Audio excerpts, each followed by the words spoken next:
apóstol Pablo a los filipenses, vamos a leer. Cuando estén sentados les saludo como es debido. Filipenses capítulo número 1, el verso número 27 y 28, lo que dice la palabra del Señor. Vamos a hablar de la confianza. Amén. Cosas que debe caracterizar al cristiano es la valentía. ¿Cuántos dicen amén? De hecho, en los días en que fueron escritas las palabras de estos versículos que acabamos de leer, se necesitaba ser un verdadero valiente para seguir a Cristo. Porque en aquel tiempo, convertirse al Evangelio, en pocas palabras, era cavar su propia tumba. Particularmente en el contexto en el cual se escribió la epístola, era una época de mucha persecución, según los datos bibliográficos. De hecho, el mismo apóstol Pablo en la misma porción menciona acerca de las situaciones que había tenido que afrontar a causa del Evangelio.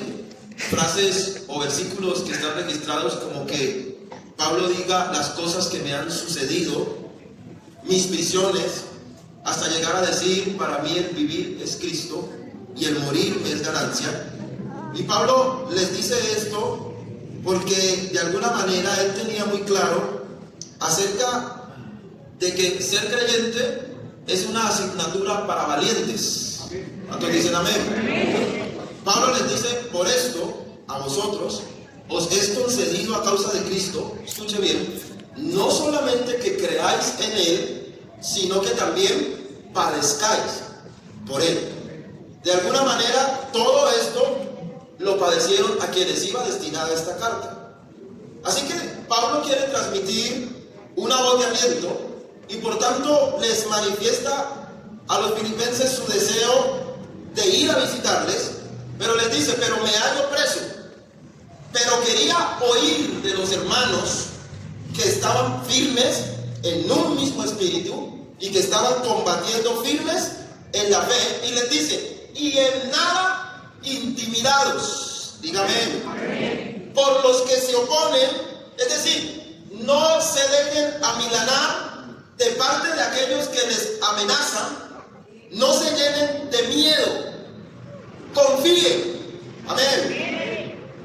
Mira, hermanos, sin duda alguna, las circunstancias en las que se vive la vida cristiana hoy, con relación a las del primer siglo, son sustancialmente diferentes. No existe hoy, no existe la amenaza letal de la muerte que existía en aquel tiempo. Hoy tenemos libertad de expresión y culto e igualdad de condiciones y muchas otras cosas más. Pero no por eso hoy el ser cristiano deja de ser comprometedor como al principio.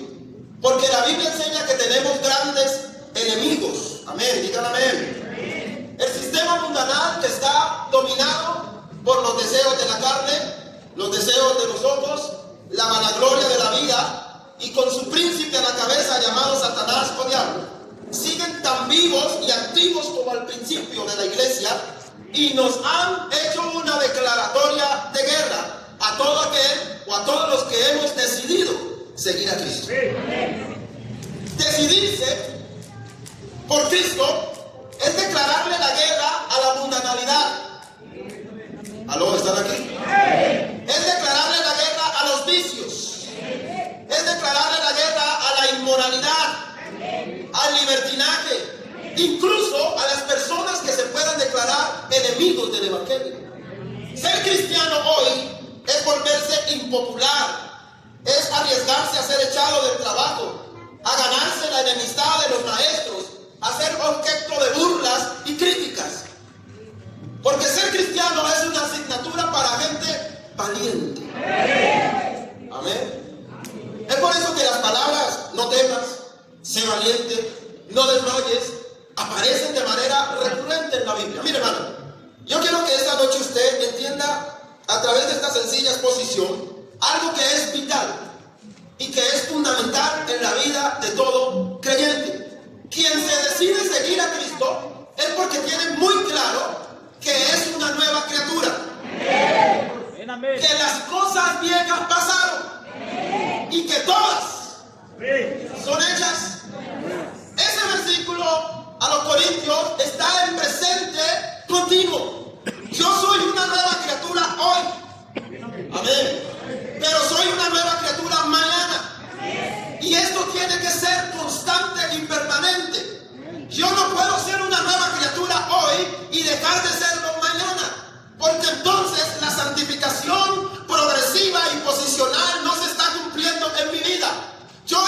en Cristo hoy y espero estar en Cristo mañana y todos los días de mi vida. Alguien grite gloria a Dios. Lo que pasa es que si tenemos un problema, y es que hoy nos estamos dejando intimidar. La intimidación es esa sensación de miedo e impotencia ante una situación adversa de enormes proporciones. Escuche, dicho de otra manera, estar frente a un gran desafío y con pocas posibilidades de superarlo. Yo recuerdo que cuando yo salí al ministerio, el primer problema que se me cruzó en el camino fue un brujo que hacía parte de un grupo de 7 brujos de la región en el Chocó. Y para mí eso fue un desafío enorme, porque yo era un niño de 21 años, recién salido del ministerio. Yo le decía al pastor y le contaba, nunca había predicado un mensaje en la congregación local. Y me llamó el pastor a las 9 de la noche a decirme que a las 4 de la mañana iba para el ministerio. Y toda la noche empacamos con mi esposa. Mi esposa era una jovencita de 19 años. Y cuando nos envían, lo primero que me encuentro es un brujo que me dice que me tengo que ir del pueblo. Y cuando yo escucho esas palabras, yo no le voy a decir a usted aquí que yo saqué e invoqué el nombre de Jesús y que mire que aquí, que allá. No, yo me llené de miedo. Era un niño. Bueno, soy un niño. Estaba lleno de miedo. Me puse de otro color, aunque es difícil. Pero me puse de otro color. Y no sabía ni qué decirle a ese brujo. No sabía cómo enfrentarlo. Yo no me acordé de invocarle el nombre. Y era el pastor. No me acordé de invocarle el nombre de Jesús. No me acordé de ningún texto bíblico se me vino a la cabeza. No me paré frente a él. No, antes retrocedí y estaba amilanado, lleno de miedo, de temor. Pero vino el Señor a mi mente y a mi corazón, porque yo estaba que salía corriendo y me dijo, dígale que tiene una semana para que se convierta a mí. Y yo le dije que el Señor le manda a decir que tiene una semana para que se convierta. Pero yo estaba amilanado y yo iba rumbo a una montaña a visitar una pareja que vivía por allá, y yo no me fui a visitar a nadie, yo me devolví lleno de miedo, yo pensando, ¿yo qué le dije a ese brujo? ¿Cómo me atreví a hacer tal cosa? Y me devolví para el templo y llegué al templo. No subí a la casa pastoral, sino que inmediatamente me tiré en el altar, en la plataforma, y le dije, bueno, usted que me metió en esto, usted me saca. Yo no sé predicar, yo no sé cómo hablar, yo soy un cobarde, yo estoy lleno de miedo, así que usted o soluciona este problema o me voy para mi casa.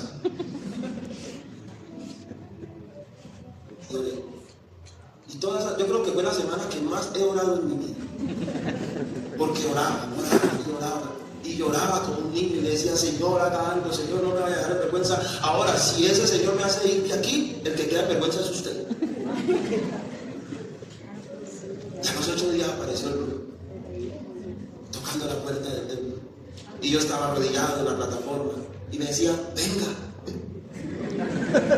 Y yo le decía, no, venga usted. Lo que pase acá adentro.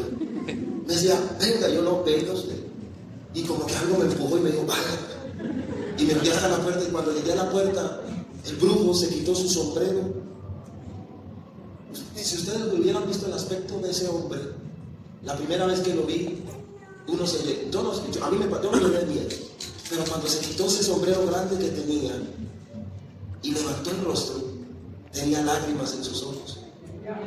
Y no me olvido de las palabras que digo, yo no sé cuál es el Dios que usted tiene, pero a ese Dios le vengo a entregar mi vida.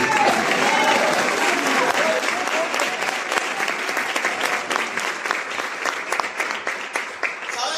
Es un diácono en el Chocó. Ahora es diácono en la congregación. Pero todas las cosas que él me dijo en esa ocasión me llenaron de miedo. Porque él me dijo, yo hago parte de uno de los 7 brujos de esta región y hemos tomado la decisión. Me hablaba con tanta seguridad y con tanta certeza de lo que me estaba diciendo, que me dijo, y hemos decidido, me dijo esta palabra, que usted se tiene que ir de aquí, o se va o lo sacamos. Porque eso es intimidad. Es la estrategia utilizada por un enemigo contra otro, que agranda las palabras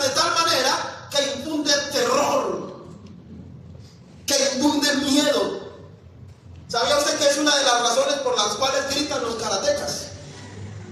Es la razón por la cual ellos gritan, para intimidar. De hecho, si usted lee la historia de la carrera armamentista del mundo actual, consiste especialmente en la intimidación. Los países no atacan porque sí, sino que muchas veces muestran sus armas al público para tratar de intimidar, para que digan, mire lo que tengo. Y tratan de intimidar. Pero en medio de tanta intimidación, de tanta agrandar las palabras, de tanto querer disuadirnos, el mundo y el diablo, nosotros tenemos que tener claro que hay alguien que está por encima de todo. ¿No lo entendieron? Hay alguien que está por encima de todo. Miren, nuestras actitudes ante la vida están condicionadas en gran medida por esos temores que brotan de nuestro interior, que van desde la simple timidez hasta el pánico desatado, pasando por la alarma y por el miedo y el terror. El temor siempre está presente en nuestras aspiraciones seculares. Nos da temor hacernos planes grandes, afrontar negocios y proyectos personales. Hay quienes se asustan ante la posibilidad de ser los primeros creyentes de la casa, o ante el miedo de convertirse al Señor, porque les parece que esto es de mucha responsabilidad. Somos por naturaleza susceptibles ante ser intimidados. Nos intimida un rostro, nos intimida una estatura, nos intimida una apariencia. Un compromiso nos pone a temblar. Cuando somos llamados a servir en la iglesia, muchas veces nos sentimos intimidados por las proporciones de este llamamiento. De ahí que la Biblia dice que Moisés en primera instancia se negó, que Saúl se escondió, que Jeremías quiso evadir.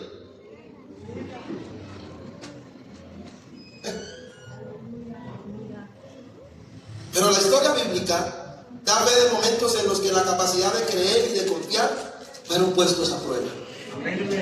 Hoy tenemos que empezar a confiar. ¿Están aquí todavía? Voy a decirlo otra vez. Hoy tenemos que empezar a confiar. No existe ni la más mínima posibilidad de que la empresa del diablo tenga éxito contra la iglesia de Jesucristo. Jamás ha existido y jamás existirá. Aleluya. No existe. A mí me enseñaron desde pequeño mis padres y me dijeron, Carlos, en la vida te van a faltar muchas cosas. Podrás ser la persona de menos economía, podrás ser el que menos tenga posibilidades en ciertas áreas de la vida, pero te vamos a enseñar algo, me decía papá y mamá. Lo que menos te puede faltar en la vida es el Dios en el cual has sido enseñado. Usted puede pasar por el desierto, pero el desierto será un paraíso si Dios está con usted. Pero escúcheme. Pero hay que aprender a confiar.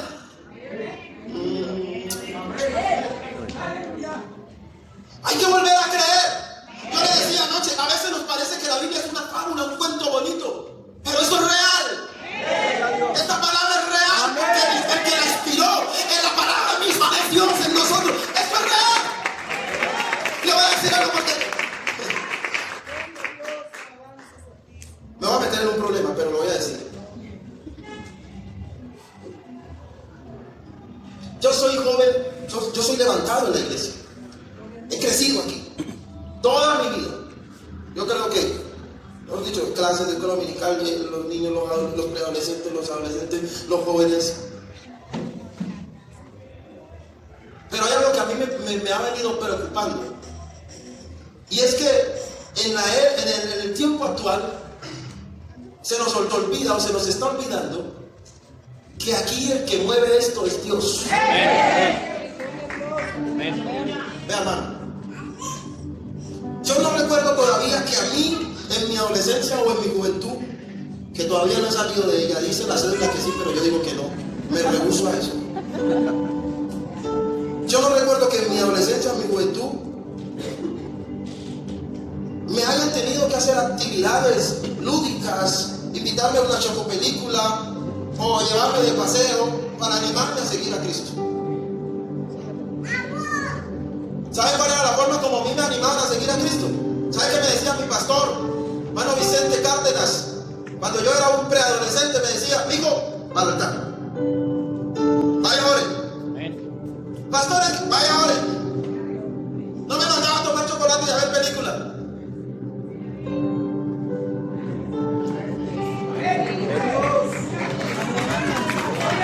No me mandaba. La voy a mandar, pero bueno, voy a decir. No me mandaba a tener tarde de recreación. No estoy diciendo que eso sea malo. Me mandaba a ayunar. Vaya ayune. Hablar de eso hoy es decir como que, uy, está a la antigua. Actualízate.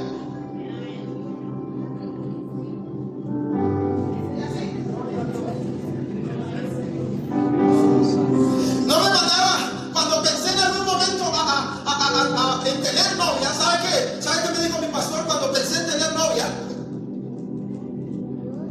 Y me dijo, ¿y qué tan enamorado estás de Dios?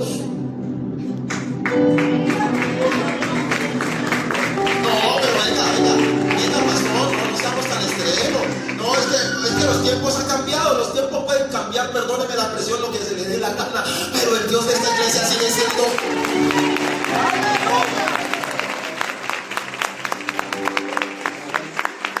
No me cambien los principios. Eso jamás va a cambiar en la iglesia, hermano. Podemos cambiar el color del templo, podemos cambiar en la estructura de la plataforma, podemos mejorar el sonido. Eso es accesorio, pero hermanos, aquí lo necesario es la presencia de Dios.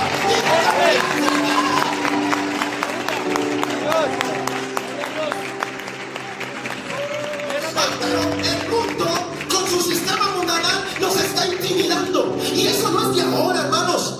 La Biblia dice que Israel, ante el mar rojo y la cercanía de Faraón, se sintieron intimidados.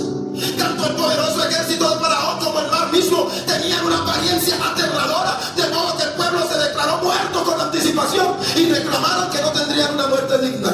¿Sabe qué dijeron? ¿Acaso no habían sepulcros en Egipto que nos ha sacado para que muramos en el desierto? En Números capítulo número 13, verso 28, verso 29, 31 y 32, la Biblia dice que los espías se manifiestan intimidados por el tamaño de los habitantes de las ciudades que inspeccionaron. Además de que sus murallas, que las hacían inexpugnables, la seguridad que tenían hizo que en su autoestima decayera al punto de considerarse como langostas.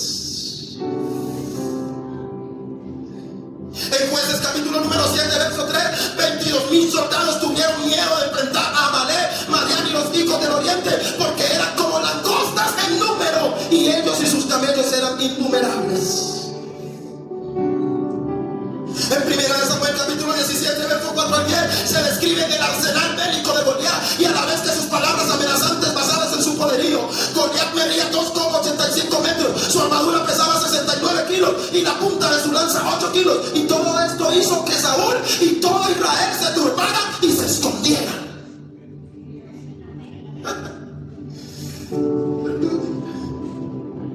¿Sabe qué dice la Biblia? Que tuvieron gran miedo. Pero yo quiero decirle esta noche, los desafíos no tienen que tornarse pequeños para ser afrontados. Iglesia del Señor, no esperes que la muralla sea pequeña, porque según el registro histórico, las murallas de Jericó tenían alrededor de 4 metros o más de altura y un espesor más o menos de 1,8 metros. Pero usted nunca ve al pueblo de Israel y a Josué temeroso. No, ellos tenían una confianza determinada en el Dios en el cual les había hablado.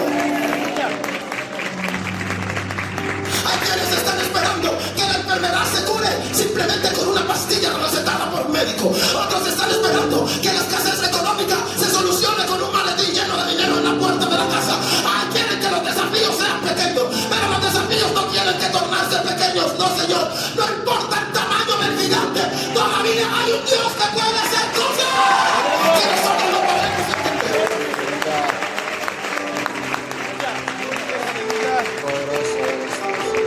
Tal vez los desafíos puedan ser tan grandes como las murallas de Jericó, tan fuertes como Goliat o tan numerosos como los madianitas. A pesar de todo esto, el apóstol Pablo nos está aconsejando y dice: en nada intimidados. Es decir, no se escondan, dejen de ser cobardes.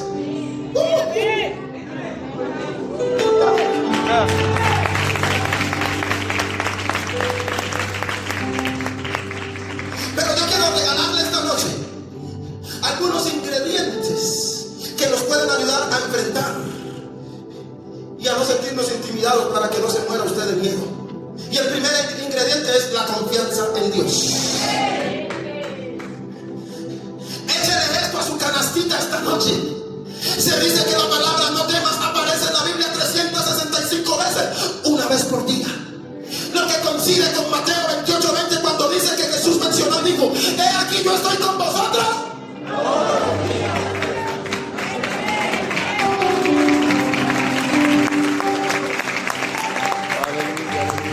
¿Acaso no dice la palabra de Dios? Si Dios es por nosotros, ¿acaso no dice los que confían en Jehová son como el monte de Sión, que no se mueve sino que permanece?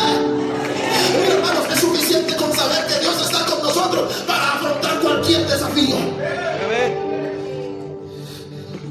Estamos en una temporada de mucha incertidumbre. Se están presagiando catástrofes, tragedias, una sociedad corrompida y permeada por la inmoralidad, un mundo lleno de tinieblas y contradicciones. Están queriendo dañar la mente y los corazones, ay, de nuestros niños, de nuestros jóvenes y de la iglesia en general. Pero yo esta noche digo: no, Señor, nosotros no vamos a ceder frente a eso, porque todavía hay una iglesia que cree y que confía.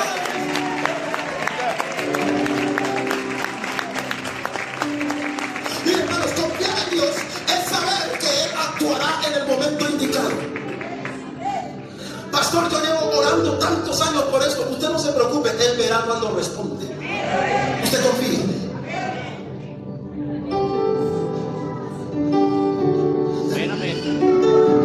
Pero es de nada, yo veo como otros prosperan. Muchos están como Asad, mirando desde la ventana de la casita y viendo cómo prosperan otros y yo nada. Otros compran, otros tienen y yo nada. Usted tranquilo, confíe. Porque nuestros negocios, nuestros proyectos, nuestros planes, nuestras empresas deben hacerse asistidos por la confianza que se están haciendo en la voluntad de Dios. Y en consecuencia todo saldrá adelante. Alguien dígame amén a eso. Cuando alguien confía en Dios, no lo intimida absolutamente nada. No se amilana frente a nada. No le corre a nada. Escuche. Porque mire, vea.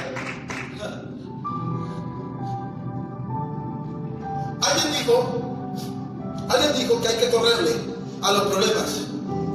Pero yo aprendí en la escritura que a los problemas no hay que correrle, hay que enfrentarlos. ¿Están aquí? A mí Dios me enseñó que a la enfermedad no se le corre.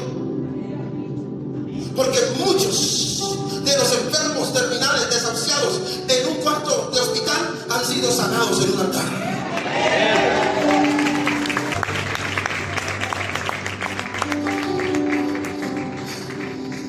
Hace algunos días me dijeron a mí: ay, Murillo,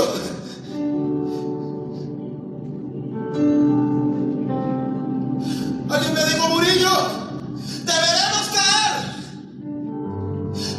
Y le dije: pues si me ven caer también mírenme cuando me levante, porque el Dios que yo tengo no me va a dejar tirado en el piso. Y si caigo, Él me va a levantar, porque Él sigue siendo mi Dios.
Porque la Biblia dice que Él no te va a tentar más allá de lo que Dios permita. El Señor es fiel, diga amén. Y Él nos va a dejar ser probado más allá de lo que podamos resistir. No es cierto, mis queridos jóvenes, que porque eres joven eres presa fácil del enemigo. Porque la Biblia dice claramente que los jóvenes son fuertes y que la palabra de Dios permanece.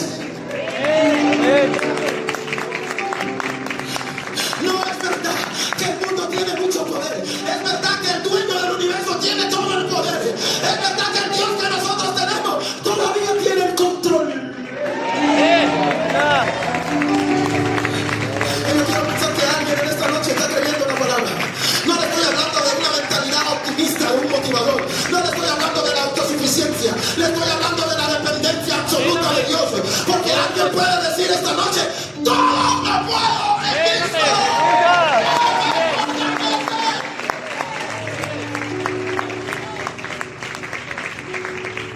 Porque Dios no nos ha dado espíritu de cobardía. Diga amén. Él nos hizo reyes y sacerdotes. Él nos constituyó como su pueblo. Él realizó el sacrificio salvífico y sustitutivo en la cruz del Calvario. Él te sacó del mundo y te colocó en Cristo. Él se metió en tu vida para que tuvieras un motor que te llevara a la victoria.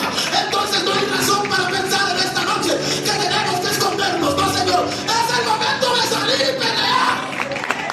No entiendo. Es el momento de salir. Porque mi hermano, hay que volver a confiar. Hay que volver a creer. Josué no sabía que estaba detrás de las murallas. Él no sabía si había un ejército esperándolo para acabar. Pero él dijo: no, vamos a confiar. Vamos a creer. Y lo vamos a hacer a la manera de Dios.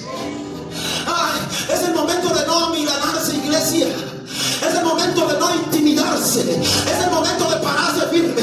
Ay, a tu vida, a tu puerta está tocando la fornicación, está tocando el adulterio, está tocando el engaño, está tocando la mentira. Pero yo quiero saber qué es como se va a parar alguien esta noche y le va a decir: ay, puedes estar tocando mi puerta, pero yo tengo la confianza puesta en alguien. Yo he decidido seguir a Cristo y no me voy a mirar. No voy a desconfiar, porque Dios está conmigo. El pecado puede estar tocando a tu puerta, pero ¿qué le vamos a decir al pecado? El más poderoso es el Dios que está con nosotros. Mira, hermano, es el momento de que el pecado sienta fastidio de estar en tu cuerpo. Dios. Amén.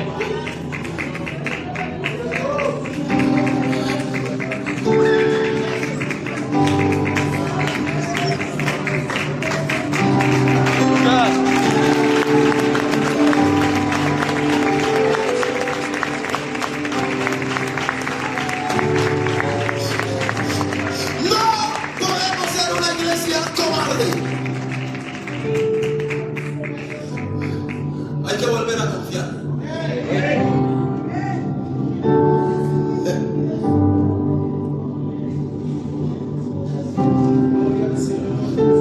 Estaba en una situación difícil alguna vez, cursando el instituto bíblico, y el pastor me preguntó: Carlos, ¿por qué no vas a seguir en el instituto bíblico? Le dije: pastor, porque no tengo dinero para pagarlo. Me dijo, se agachó ese anciano y tocó mis rodillas y me dijo: ¿y estas para qué sirven?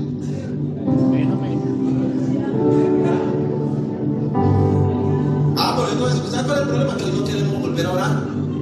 Y si no oramos es porque estamos desconfiando, porque no le estamos dando prioridad que todo lo puede hacer.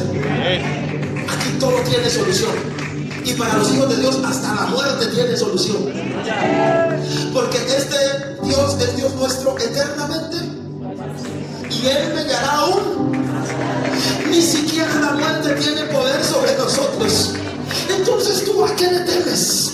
¿Cuál es tu miedo? ¿Cuál es tu desconfianza? ¿Cuál es tu cuento? Perdóname que te lo diga esta noche, pero si tú estás creyendo en el Dios que yo estoy predicando, entonces usted está confiado y seguro de que este Dios lo va a llevar a la victoria. Alguien diga amén.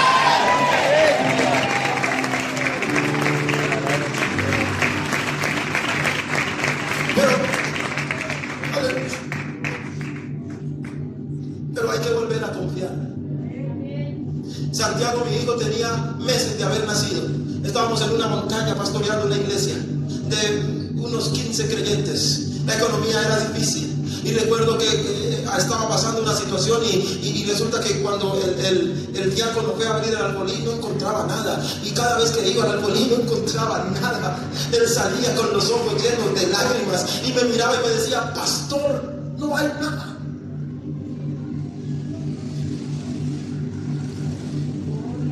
Y yo miraba a mi esposa y recuerdo que un día llegamos al punto de tener que coger una pijamita del niño y ponérsela como pañal. Y le dije yo, y me arrodillé y le dije yo al Señor: bueno, Señor, ¿cómo muertas? Perdóneme la expresión. ¿Cómo muertas, Señor? Así no funciona esto.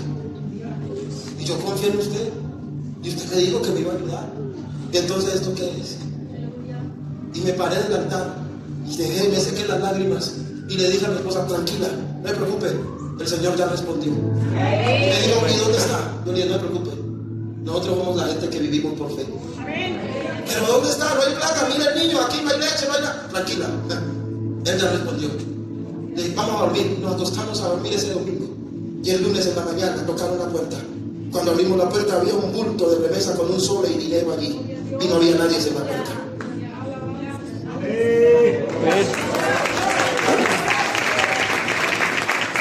Cada vez que abríamos el arbolí y no había dinero, aparecía esa remesa en la puerta. Y fui y le dije: uno es incrédulo, que uno es incrédulo a veces. Y dije: que mínimo este es el diácono, que sabe la situación. Y me iba a poner el diácono y le decía: hermano Oscar, dígame la verdad, usted está poniendo oro. No haga eso, mi pastor, ¿de qué está hablando? Le conté y me dijo: pregúntele a su Dios. Él responde por usted.